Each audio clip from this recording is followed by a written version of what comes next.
It's existed for nearly 2,500 years. That's 500 years before Christ was born, some 2,000 years before the gold rush. Colorado's oldest tree. And today, amazingly, that ancient tree is still alive. And to find it, 7 News photojournalist Major King brings us a story of two strangers with the same obsession to find the secret oldest tree. We've always known how we are like the trees and not like them. We walk and live more briefly. There is something timeless about this place, and a sense that little has changed over the passing years, decades, even centuries. What life there is clings hard to the side of the mountain. That will to live has meant survival in the face of adversity. As you can see, that in there's a white spot. That's the seed. From that grows the mighty ancient tree. Alan Silverstein has been looking for months to find the survivor of nearly 2,500 Colorado summers. A bristlecone pine tree, the oldest tree in the state. We are so close, I can smell it.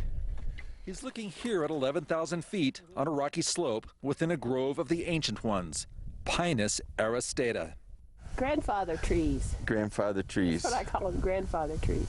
Half dead, but half alive, the grandfather trees have held their ground and their secrets for more than 2 millennia. The reason they get so old is because they grow in places where most other trees won't. The fact that it sits here and waits and waits and waits for us to visit. 2 clues brought Alan here on this warm summer day. An old photograph taken with a camera that someone abandoned nearby, and metal tags left some 20 years before by another man, perhaps even more determined than Alan, a man named Craig Brunstein. He was a geologic map editor, but he had an abiding interest in bristlecone pines. Craig discovered the bristlecones in 1968 when he was still in high school. I think he liked the high country. His love of the outdoors paved the way for a distinguished career with the U.S. Geological Survey. Bingo, 49 inches. But it took Craig over 20 years after he first made his discovery to come back to verify his hunch that these trees, the trees he had kept a secret, were the oldest known living trees in Colorado. I believe that without what Craig did, I don't think the age of these particular trees would have been studied or known. He was passionate. Oh, there's no question he was passionate. Solving the riddle and finding the trees became Alan's passion.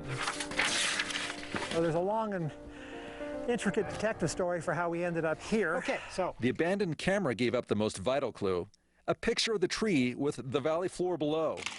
With a little guesswork, a chance to find Craig's tree. And now, during the 55th summer of his life, Alan is back at the place of the secret trees, hoping that this time he will find them. And he found a total of 5 trees that are over 2,000 years old. A gathering of friends and colleagues will increase the chances. Got to see this. This is way cool.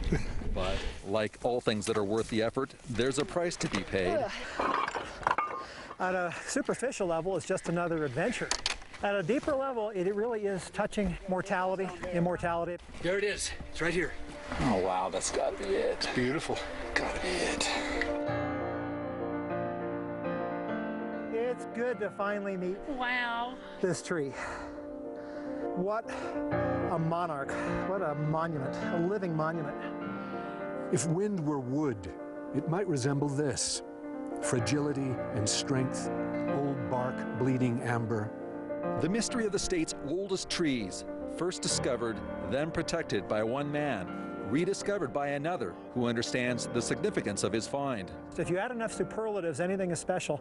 But oldest living tree in the Rocky Mountains is not too many superlatives. It's pretty special. That's cool. It's pretty cool. That is pretty cool. Craig Brunstein took core samples of the trees to accurately date them. He passed away several years ago, and his work is still widely used by scientists.